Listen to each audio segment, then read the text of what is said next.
بسم الله الرحمن الرحيم السلام عليكم ورحمة الله وبركاته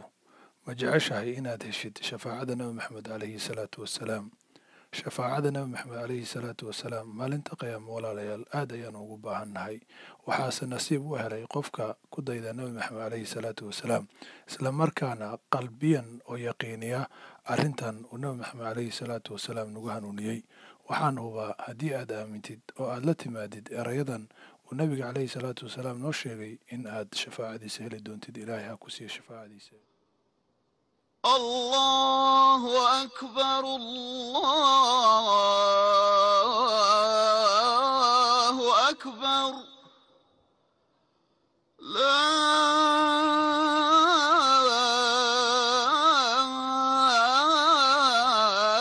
لا إله إلا الله nabiga sala allahu calayhi wasalam wuxuu leeyahay man qaala xiina yasmacu annidaa qofka yidhaahda markuu aadaanka maqlo ou aadaan ka dhammaado ducadan akhriya allaahuma rabba haadihi dacwati attaamah waasalaati alqaa'imah aati muxammadan alwasiilata waalfadiilah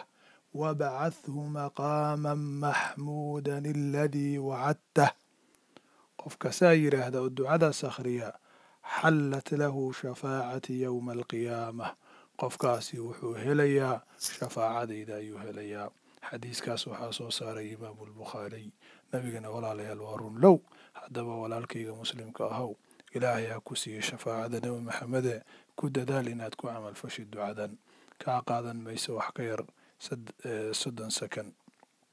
macnaheedana waxa weeye